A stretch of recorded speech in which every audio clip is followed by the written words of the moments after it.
Morning all! Look at that! It's a beautiful blue sky day and Charlie and I are going on a proper adventure. We're going to find out all about Bay Search and Rescue. Charlie is out in front. She's no idea why she's excited, but excited she is. We are at the Milnthorpe headquarters of Bay Search and Rescue. I'm Josh from Bay Search and Rescue. So we're just looking at the vehicle and what we have within. So we've got our quicksand pump. The quicksand pump is what we use out on the bay very often. These are our lances. We've got our...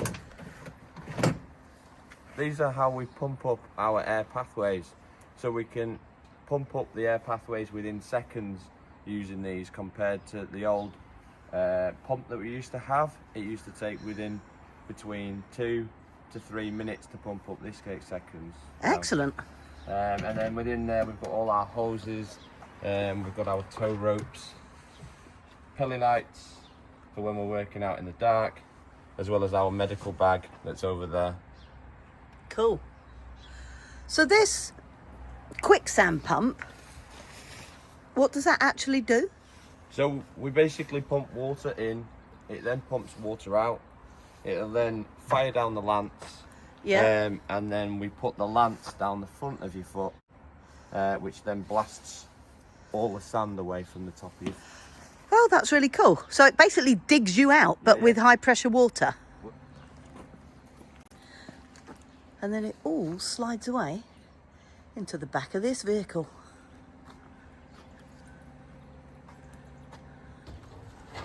Josh is loading up all the protective equipment we need to be able to go out on the sand later.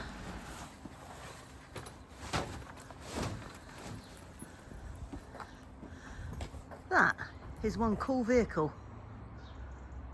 And you've modified it specially for Bay Search and Rescue, haven't you? Yeah, so everything fits perfectly. I'll show you.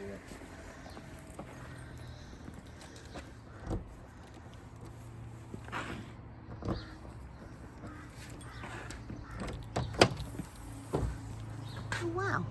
So our defib, torches and infrared. That's fab. It's a really good toy cupboard. The guy here is Gary, who's the founder. Good morning. Morning. Hello. Good morning. Charlie's greeting everybody like old friends. Am I looking far too relaxed? You are looking very relaxed. I'm well impressed. Right. How cool Good. is that? Look at that piece of kit that he is leaning on. It's fab. So Gary, tell me, Bay Search and Rescue, how did that come about? Bay Search and Rescue was the result of a near-miss incident when I was a former serving UK Coast Guard. So back in 1996, we had an incident where we had a man trapped in some quicksands in a low-lying channel over on the other side of the bay. And he had been there for over 24 hours, not being discovered. So on the night before we discovered him, he had succumbed to hypothermia and near drowning because the tide had come in and it was just a low-lying tide. It had been up to his neck the night before and he'd survived that. And in the morning, he was found by the farmer who was looking his sheep out on the marsh, and then a 999 call was made and the services responded. At that time, he was relatively inaccessible and we really struggled to get equipment out to him. And that's when the idea of Bay Search and Rescue was born, was that we needed to have some very, very much different type of equipment that could travel across the sands of Morecambe Bay, that could go places where you couldn't walk.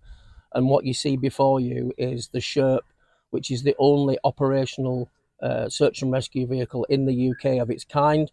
And this vehicle is coming to the end of its life. As we speak, it's getting ready to be replaced. The Sherp was bought as a test bed and a trial just a little bit over 5 years ago. It was never built for sea conditions. It isn't galvanised or protected from corrosion in any way. Only the work that we've done on it has preserved it to this point, although now it's a constant battle to keep the vehicle in service. So there's a massive fundraising campaign going on. We are trying to raise £250,000 to replace this one and also extend our capability. This is a four-wheel drive version. We're not replacing it with another Sherp. We've found a company who will galvanise the entire vehicle, and that in its own right will give us 25 years of service life in the conditions that we work in out here. So it's absolutely worth its weight in gold. The vehicles themselves are very, very similar, but the vehicle it's going to be replaced by is called a fat truck. It's a Canadian vehicle built in just outside Montreal, and we visited the factory. We've been and spoken to them, and we've given a list of specifications, and they've met every one of those. An amazing group of people that are building these vehicles. Completely different in the mechanisms, that how it drives. This one is chain drive. It's very agricultural in the way that it works. It's skid steer. The new vehicle is driven by oil. There are no moving parts other than the wheels on that vehicle. It's completely oil drive, which for us means no maintenance or very, very low maintenance on an annual basis. And because it's galvanized from front to back, that means that we're going to have a long, trouble-free service life from it. So yeah, that's how it started. This is where we are today. So this is just one of a number of very special vehicles that we utilise. So we cut our teeth, as it were, on the coast, and we were, as I left the Coast Guard to start Base Search and Rescue between 1996 and 2000. And in 2001, we became a registered charity. And from then, we've just spiralled from 3 members to 25 operational members and 70 volunteers in the organisation altogether. So we have 3 charity shops dotted around the locality where the general public support us fantastically. We raise all of our general running costs from those charity shops, and our volunteers do an absolutely amazing job. They're 100% BaySAR through and through. They're absolutely awesome. So a big thank you to all of the people that support us currently. And what we'd like to say is that if you see the value in the search and rescue world that we work in, then we would love to hear from you, and any support you can give financially towards replacing this vehicle in the future would be absolutely awesome. Thanks, Gary. Can you hop in the Sherp and give us a bit of a tour around the inside? Okay, so this is the Sherp.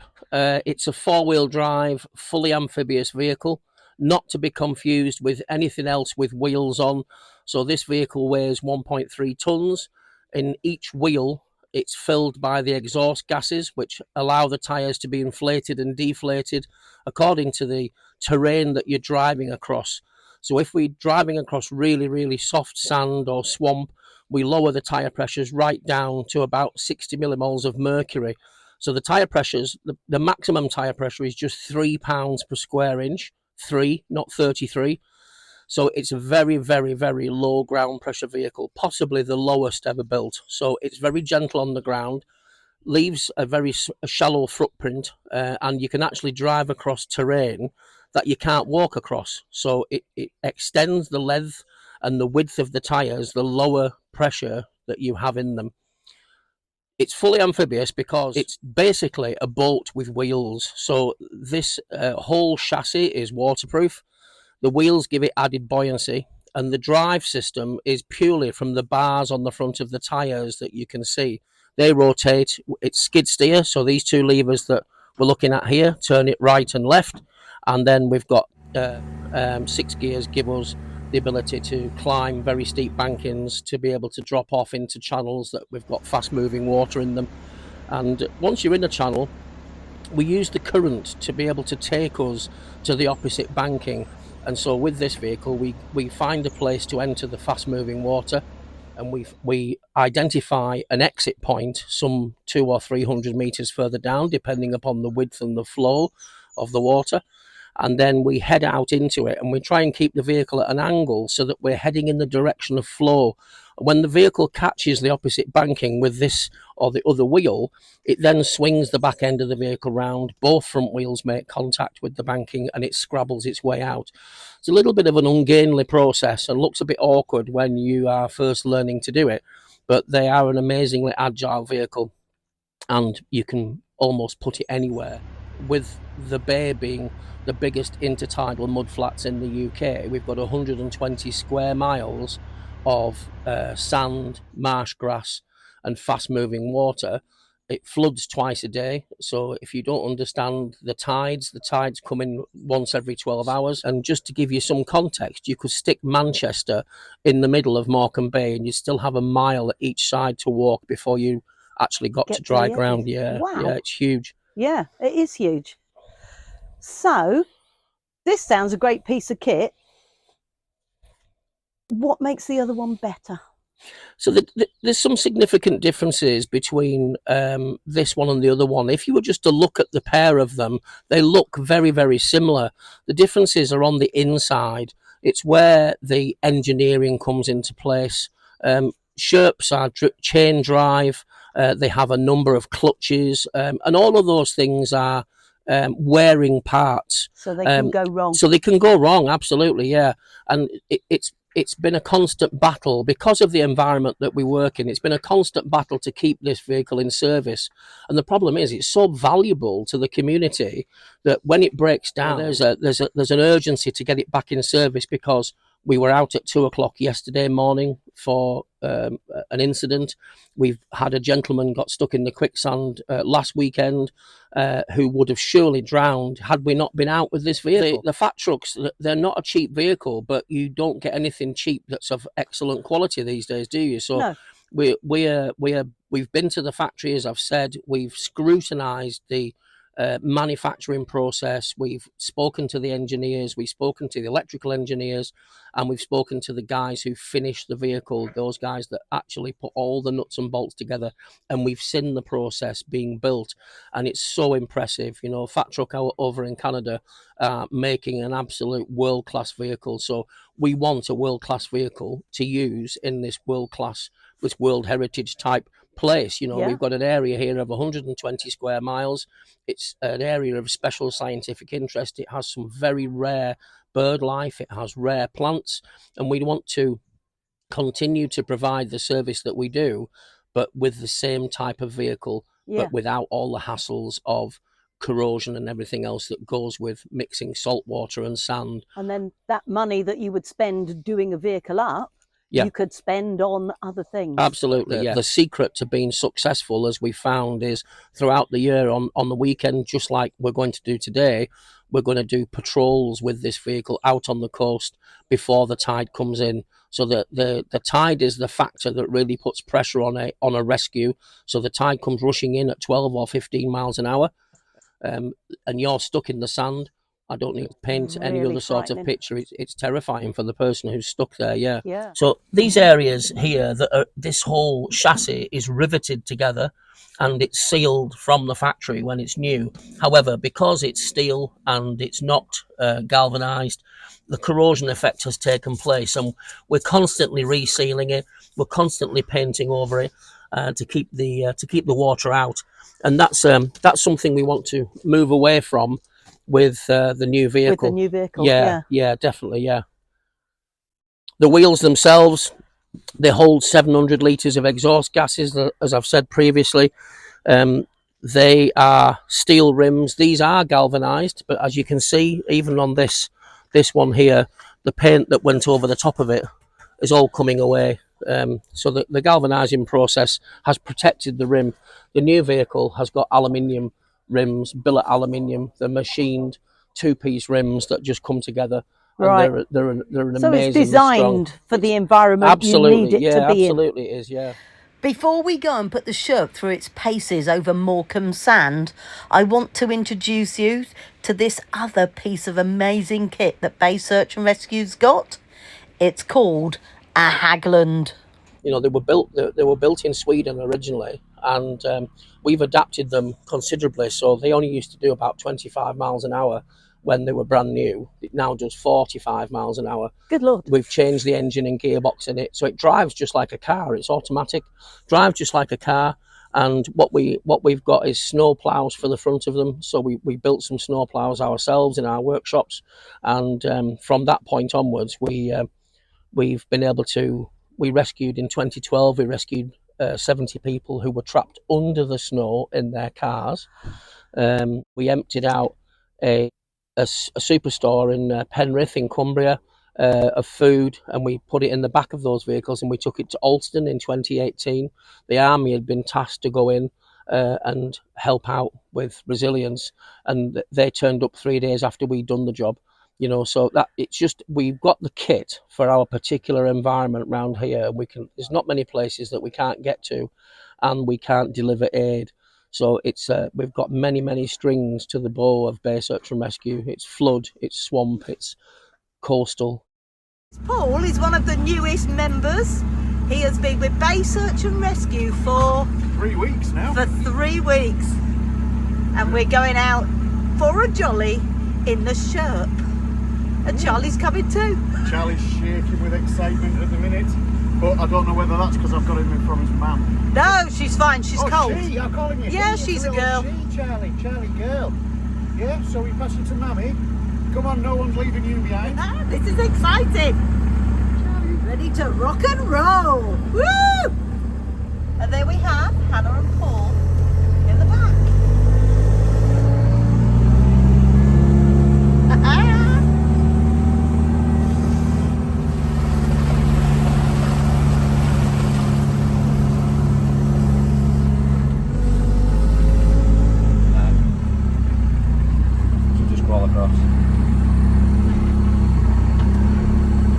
So she's just finding her way, naturally, over all this really rough terrain. That's amazing. It's a good piece of kit, but yeah, you need one not to be rotting.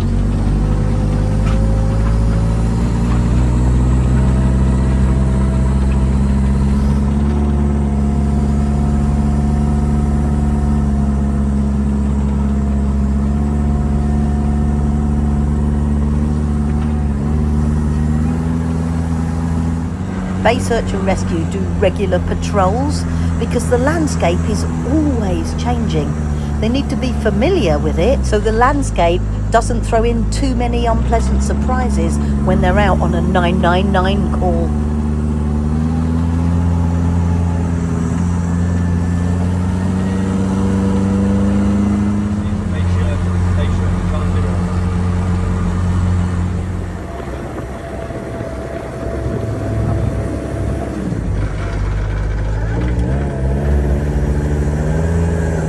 Whilst we were out in the Sherp putting it through its paces, we spotted the Royal National Lifeboat Institution's hovercraft that was also out doing manoeuvres.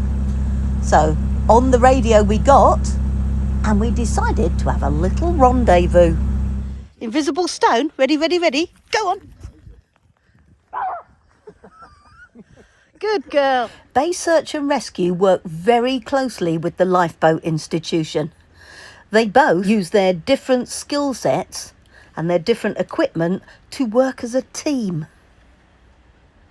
They keep in touch with each other closely, discussing changes in terrain, patches of quicksand, and any issues they may have come across on their individual training exercises.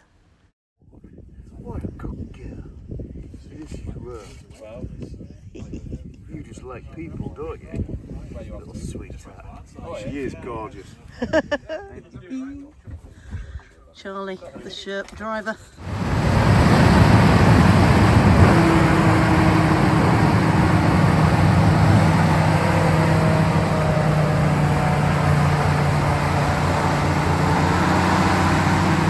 And off they go to continue their training.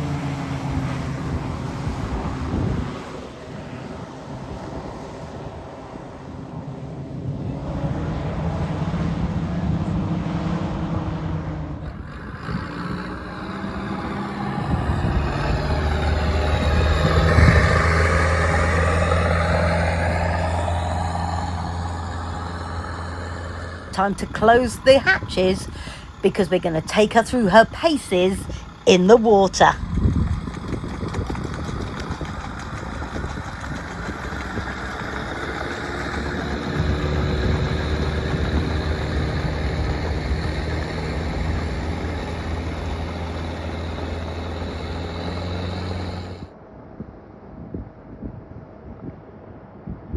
I felt perfectly safe.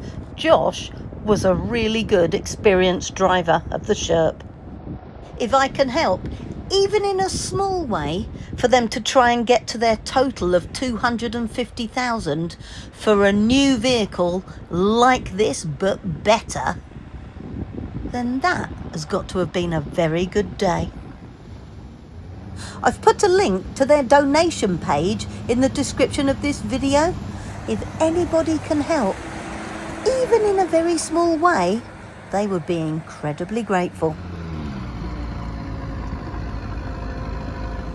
If you've enjoyed this video, please like it and drop me a comment. It really does help the channel. And if you can do anything to help Bay Search and Rescue, please do. Just had a 999 call. Somebody's getting cut off by the tide. I've been dropped off for safety, and Bay Search and Rescue are going to do what they do best.